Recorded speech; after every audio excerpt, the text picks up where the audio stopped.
राधे राधे भक्तों, जय श्री कृष्णा। आज की वीडियो में हम बात करेंगे शनिदेव की पूजा विधि और व्रत कथा के बारे में। शनिदेव की भक्ति हिंदू धर्म में विशेष महत्व रखती है। शनिदेव जो सूर्य के ज्येष्ठ पुत्र और कर्म फल के दाता हैं, अपने भक्तों को उनके कर्मों के अनुसार फल प्रदान करते हैं। सच्चे हृदय से उनकी स्तुति करने वाले भक्तों पर शनिदेव की कृपा बनी रहती है, जिससे अनिष्ट ग्रहों का प्रभाव भी कम होता है। शनिदेव का हनुमान जी के प्रति भी गहरा सम्मान है और जो भक्त हनुमान जी की पूजा करते हैं उन पर शनि महाराज अपनी कृपा बरसाते हैं। शनिदेव की पूजा विधि। सर्वप्रथम शरीर की शुद्धि के लिए अंजलि में जल लेकर ऐसा कहें, हे अंजलि जल, आप गंगा जल बन जाए और मेरे तन को पवित्र करे, और फिर उसे अपने ऊपर छिड़क ले। इसके बाद गणेश जी का सुमिरन करे और उन्हें प्रणाम करे। इसके बाद दाहिने हथेली में पान, सुपारी, अक्षत, तिल, गंगा जल, द्रव्य और फूल, बिल्व पत्थर और चंदन लेकर इस प्रकार उच्चारण करे, हे शनिदेव, मैं कलयुग वासी हूँ। पृथ्वी लोक में मेरा वास है। मेरा अमुक नगर है, अमुक मास है, अमुक पक्ष है, अमुक तिथि और अमुक नक्षत्र है। आप मेरे समस्त कष्टों को नष्ट करें, मैं आपका संकल्प करता हूँ। इसके पश्चात हथेली की वस्तु शनिदेव के सिंहासन पर समर्पित कर दें। इसके बाद गंगा जल या साधारण जल से शनिदेव की मूर्ति को स्नान करावे। इसके पश्चात अक्षत, तिल, बिल्व पत्थर, पुष्प, चंदन और पुष्पांजलि श्रद्धा पूर्वक समर्पित करें। ऐसा कहकर हाथ जोड़कर क्षमा प्रार्थना करें, हे शनि, आप सूर्य के पुत्र हैं और यमराज के भाई। आप ही मेरा आधार हैं और मैं कर्महीन हूँ, क्रियाहीन हूँ। आप मेरी भक्ति को स्वीकार करें तथा मेरी भूल को क्षमा करें। आपको बारंबार नमस्कार है। अब शनिदेव कथा प्रारंभ। दोहा। आज्ञा दी गुरुदेव ने, दीना शीस झुकाए, कथा कहूँ शनिदेव की भाषा सरल बनाए। स्वर प्रथम श्री सरस्वती जी को सुमिरन करके, गणपति जी को नमस्कार करके तथा अपने गुरुदेव के चरणों में माथा नवाकर मैं श्री शनिदेव की कथा प्रारंभ करती हूँ। यह शनिदेव जो मनोवांछित कर्म कार्यों को सफल बनाने वाले हैं तथा जिन्हें सकल नर नारी और 33 कोटि देवता योगीश्वर मुनीश्वर ध्याते हैं, वही देव मेरी त्रुटियों को क्षमा करे और मुझे अपनी शरण में ले। मेरे मन में आपके प्रति अगाध प्रेम है। यह बात सर्वविदित है कि जो लोग शनिदेव को ध्याते हैं उनके सकल मनोरथ सफल होती हैं, तथा जो ऐसे देव को भूल जाता है वह इस संसार में महान दुख पाता हुआ नरकगामी होता है और अगले जन्म में पशु की योनि में जाता है। जो कथा मैं तन मन से कहने जा रही हूँ उसे अपने आप भी सच्चे मन से ग्रहण करें। एक बार संसार में चहु और पूजे जाने वाले नवग्रह एक स्थान पर एकत्रित हुए। परस्पर विविध प्रकार से वार्तालाप करने लगे। जब बात घूमती हुई उस स्थान पर आ पहुंची कि हम 9 ग्रहों में सबसे बड़ा और सर्व अधिक पूजनीय कौन देव है, तो प्रत्येक ग्रह देवता स्वयं को बड़ा कहने लगे। इस बात पर जब बहुत देर तक वाद विवाद होता रहा और कोई निर्णय नहीं हो सका, तो यह तय हुआ कि चलकर इंद्र से इसका निर्णय कराना चाहिए।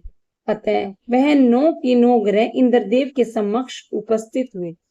उन सब की बातें सुनकर इंद्रदेव ने सोचा कि किसे छोटा कहूं और किसे बड़ा, किसकी श्रद्धा का पात्र बने और किसके कोप का भाजन। अंत में सोच समझकर निर्णय न करते हुए वह बोले, मैं अल्प बुद्धि इस बात का निर्णय करने में असमर्थ हूँ। मुझे तो आप सभी बड़े नजर आते हैं और मैं आप सभी का आदर सम्मान समभाव से करता हूँ। इस पर नवग्रह संतुष्ट नहीं हुए और हठ करने लगे कि इसका निर्णय आपको अवश्य करना चाहिए। तब देवराज बोले, आप लोग मृत्यु लोक में जाइए, वहां एक अत्यंत न्यायप्रिय राजा विक्रमादित्य राज्य करता है। आप उसके पास जाइए, वह अवश्य आपका कोई न कोई उचित निर्णय कर देगा। इंद्र के से निराश होकर नवग्रह मृत्यु लोक में जाने को तत्पर हो गए। देवराज इंद्र ने जब उन्हें वहां से जाते देखा तो प्रसन्न होकर चैन की सांस ली। इस धर्म संकट से निकलना उनके लिए सचमुच ही कितना दुष्कर था, पर अपनी चतुराई से अपने ऊपर आए संकट को राजा विक्रमादित्य पर टाल दिया। उज्जैन नगरी की उन दिनों सारे भारत में धाक थी। एक तो वहां राजा विक्रमादित्य के दरबार में बड़े बड़े ज्ञानवान लोगों का सम्मेलन होता रहता था। दूसरा, उस न्याय प्रिय राजा के न्याय से उज्जैन नगरी का सारे भारत में डंका बजता था। स्वर्ग में जब नवग्रहों का निर्णय न हो पाया तो वह अपने अपने विमानों पर आरूढ़ हो मृत्यु लोक में आ पहुंचे। ठीक उस समय जब राजा विक्रमादित्य का दरबार ठसाठस भरा हुआ था, नवग्रहों को इकट्ठा देखकर विक्रमादित्य अपने सिंहासन से उठ खड़े हुए और सभी देवों को सम्मान पूर्वक आसन ग्रहण करने को कहा, किंतु राजा के इस सम्मान को किसी भी ग्रह ने स्वीकार नहीं किया। तब विक्रमादित्य ने प्रसन्नवाचक दृष्टि से उनकी ओर देखा तो बृहस्पति देव ने आगे बढ़कर दृढ़ स्वर में कहा, हे राजन, हम यहाँ पर तब तक आसन ग्रहण नहीं करेंगे जब तक कि आप हमारा यह निर्णय नहीं करेंगे कि हम लोगों में सबसे बड़ा कौन है। राजा अपने ऊपर आए इस धर्म संकट को देखकर पल भर में तो घबरा गया, परंतु शीघ्र ही वह स्वयं को संभाल लिया। उसने अपने मन में एक युक्ति सोच ली। दरबार में छोटे छोटे आसनों की एक पंक्ति प्रवेश द्वार तक चली गई थी।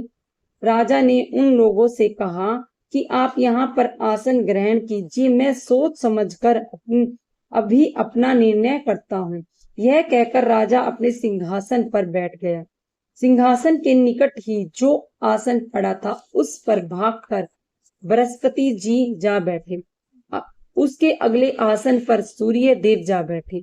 सूर्य के निकट ही चंद्रमा और फिर इसी क्रम में बुध, मंगल, राहु, केतु इत्यादि ने भी अपना अपना आसन ग्रहण कर लिया। पंक्ति में 8वें थे भार्गव, किंतु उन्हें भी संतोष था कि उनके बाद शनिश्चर बैठेंगे, किंतु आसन प्रवेश द्वार के समीप होने के कारण और सबसे अंत में होने के कारण शनिदेव उस पर नहीं बैठे। राजा विक्रमादित्य ने सोचा कि जो ग्रह उस अंतिम आसन पर बैठेगा वह उसी को विनय और दयाशील के आधार पर बड़ा कह देंगे, और वहां तो वह बात ही दूसरी हो गई। शनिदेव अति क्रोधी और विकट स्वभाव के देवता हैं। जब वह नहीं बैठे तो 8 ग्रह खिलखिलाकर हंस पड़े। अपना इस प्रकार अपमान होते देखकर शनिदेव की आंखें क्रोध से लाल हो गई और भृकुटी तन गई। क्रोध से कांपते हुए बोले, राजन, मुझसे वैर लेकर तुमने अच्छा नहीं किया। क्या समझकर तुमने मुझे इस प्रकार से अपमानित करना चाहा और क्यों मुझे तले बिठाना चाहा? चांद ग्रह का प्रभाव 2.25 दिन रहता है और सूर्य चक्कर, शुक्र और बुध का प्रभाव केवल आधा मास, सोम और मंगल 2 मास, गुरु 13 मास, राहु और केतु 18 मास रहते हैं, जबकि मैं 7.5 वर्ष तक रहता हूँ। इसीलिए हे राजन, अब तू सावधान हो जा। तूने मेरा जो अपमान किया है इसका दंड तुम्हें अवश्य मिलेगा। राजा के कुछ दिन तो आराम से बीते, लेकिन शीघ्र ही शनिदेव की कोप दृष्टि फिरी और राजा पर 7.5 आ गई। उन्हीं दिनों एक व्यापारी कुछ घोड़े बेचने के लिए उज्जैन नगरी में आया। सुंदर सुंदर घोड़े देखकर राजा का जी ललचा गया। राजा ने उन्हें खरीदने का आदेश दिया। घोड़ों में एक घोड़ा भंवर नाम का था। राजा उस पर चढ़कर देखने लगे। कुछ देर तक तो घोड़ा राजा के लिए वहीं घूमता रहा, लेकिन फिर सहसा भाग खड़ा हुआ। राजा को बड़ा अचंभा हुआ। घोड़ा एक भयानक जंगल में राजा को पटक कर अंतर्ध्यान हो गया। राजा अकेले उस वीरान जंगल में भटकने लगा। साय के समय जब उसे प्यास बहुत सताने लगी तो जोर जोर से चीखने लगा। उधर एक पगडंडी से एक ग्वाला अपने गांव को जा रहा था। वह राजा की आवाज सुनकर रुक गया। राजा उसके पास गया। ग्वालों ने उसकी व्यथा जानकर उसे निकट की नदी पर ले जाकर पानी पिलाया। राजा पानी पीने के बाद स्वस्थ हो गया और प्रसन्न होकर उसने वाले को अपने हाथ की अंगूठी उतार कर दी और उससे कहा कि मैं उज्जैन नगरी का रहने वाला हूँ, यहाँ रास्ता भटक गया हूँ, तुम मुझे रास्ता दिखाओ। तब ग्वाला उसे अपने साथ गांव ले आया। वहां एक मिष्ठान की दुकान पर राजा ने मिठाई खा पीकर भूख मिटाई और दुकानदार को भी एक अंगूठी उतार कर दी। दुकानदार के पूछने पर भी उसने उससे भी यही कहा कि वह उज्जैन नगरी का रहने वाला है और उसका नाम विक्रमादित्य है। फिर वह दुकान के बंद होने तक वहीं बैठकर दुकानदार से बातें करता रहा। उस दिन दुकानदार की बिक्री बहुत हो गई। उसने सोचा कि यह भाग्यवान पुरुष है और इसके आने से आज मेरी इतनी बिक्री हुई है। इसीलिए रात होने पर वह उससे बोला कि वह उसके साथ उसके घर चले और उसके साथ ही भोजन करे। राजा मान गया। जब वह दोनों घर के पास पहुंचे तो दुकानदार की पत्नी ने उनका बड़ा स्वागत सत्कार किया और अतिथि के लिए विशेष रूप से भोजन तैयार किया। भोजन करते समय एक अद्भुत घटना घटी। जहां राजा भोजन कर रहा था वहीं सामने की दीवार पर सोने का सतलड़ा हार टंगा हुआ था। उसके पीछे एक चित्र था। सहसा ही वह हार वहां से अदृश्य हो गया। दुकानदार के यहाँ एक बांदी थी। उसने जाकर घर की मालकिन से कहा कि वहां खूंटी पर हार नहीं है। यह बात दुकानदार तक पहुंची तो उसने राजा से पूछा। राजा बोला, मुझे तो मालूम नहीं, तुम्हारे और मेरे अतिरिक्त तो यहाँ कोई था ही नहीं। सच सच बताओ, हार कहाँ है? मुझे मालूम नहीं। राजा फिर बोला, मेरे पास कोई हार नहीं है। जब कोई निर्णय नहीं हो सका तो दुकानदार राजा को उस नगर के राजा के पास ले गया। उस नगर के राजा ने जब विक्रमादित्य की भोली भाली सूरत देखी तो बोला कि यह व्यक्ति कभी चोरी नहीं कर सकता और यह कहकर उसने विक्रमादित्य को छोड़ दिया। विक्रमादित्य जब उस नगर में यूं ही इधर उधर घूम रहा था तब उस नगर में एक तेली ने उसे कहा कि वह उसके यहाँ काम कर ले तो उसे वह रहने का स्थान और खाने की सामग्री भी देगा। राजा मान गया और तेली उसे अपने घर ले आया।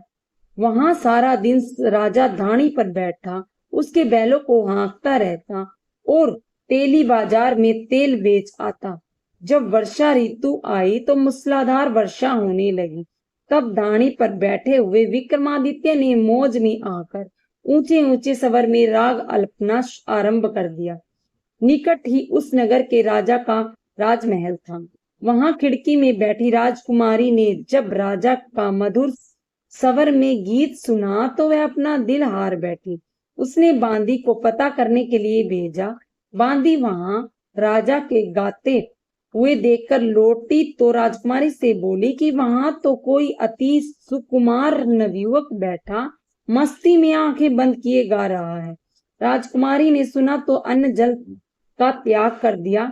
रात तक जब उसने कुछ नहीं खाया तो रानी ने आकर उससे समझाया और वह बोली कि वह तो उस गाने वाले से ही शादी करेगी। राजा ने जाकर राजा से कहा कि राजकुमारी एक तेली पर मोहित हो गई है और उससे ब्याह रचाना चाहती है। राजा ने सुना तो बहुत क्रोध हुआ। उसने तेली के घर से विक्रमादित्य को बुलाया और उसके हाथ कटवाकर जंगल में पिकवा दी। यह बात जब राजकुमारी को पता चली तो वह और भी अपनी बात पर दृढ़ हो गई और बोली, मैंने तो अब उसी को वर लिया है। वह चाहे कैसा भी हो उसी से विवाह करूंगी।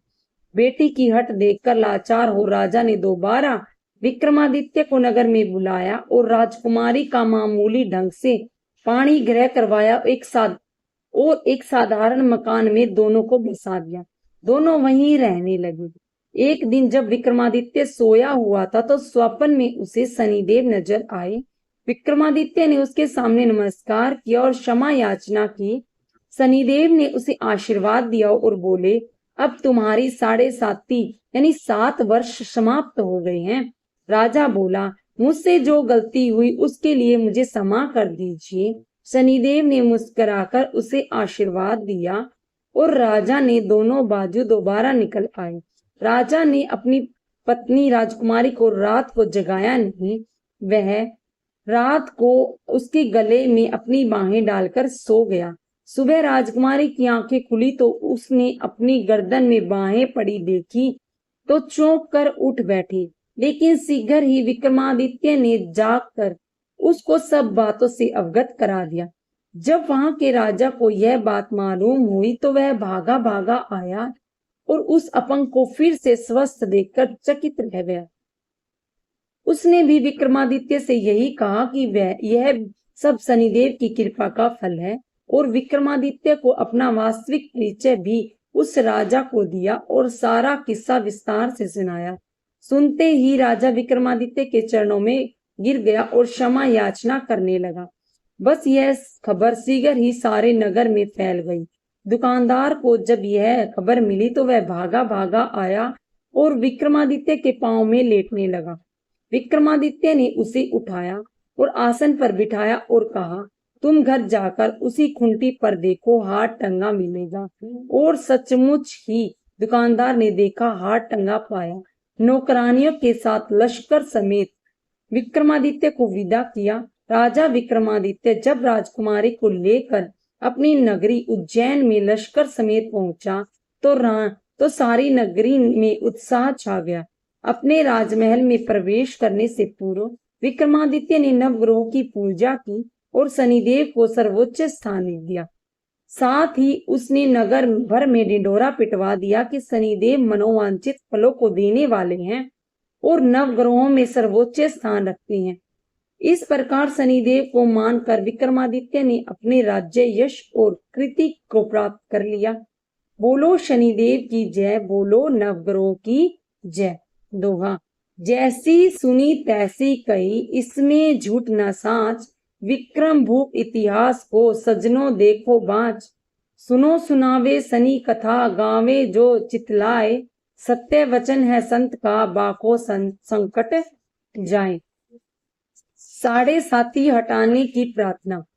साढ़े साती शक्ति के मालिक विनती ये मंजूर करो। अशुभ दृष्टि अब है शनिदेवा, मेरे तन से दूर करो। कंपित कर दी काया मेरी, अशुभ साढ़े साती रानी ने। जीवन को अंधेर किया है तेरी शक्ति भवानी ने। सभी ग्रहों के अशुभ शक्ति को हे शनिदेवा चूर करो। साढ़े साती शक्ति के मालिक विनती ये मंजूर करो। विपत्तियां जो बैठी मुझ पे, उनको दूर भगाओ तुम। निर्धनता मेरे घर पे विराजे, अपने संग ले जाओ तुम। वैसे लक्ष्मी मेरे घर में शुभता से भरपूर करो। साढ़े साती शक्ति के मालिक विनती ये मंजूर करो। डेढ़िया और साढ़े साती देवा दोनों तेरी दासी हैं, तेरी आज्ञा से चलती, दुख सुख की ये साथी हैं।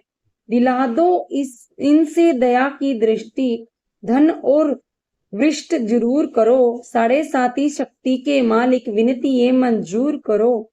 अशुभ ग्रह को हे शनिदेवा मेरा मित्र बना दो तुम। रत्नों से भरा मेरा खजाना, सोने छत्र चढ़ा दो तुम। चरणों में है मेरा मस्तक, दुखिया पे दया हजूर करो। साढ़े साती शक्ति के मालिक विनती ये मंजूर करो। आरती शनिदेव जी की। जय जय जय शनिदेवा भगतन हितकारी। जय जय जय शनिदेवा भक्तन हितकारी।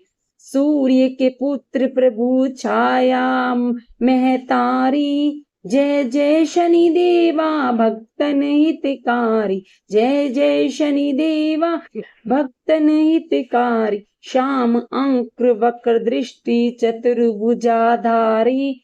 नीलांबर धार नाथ गज की असवारी। जय जय शनिदेवा भक्तन हितकारी।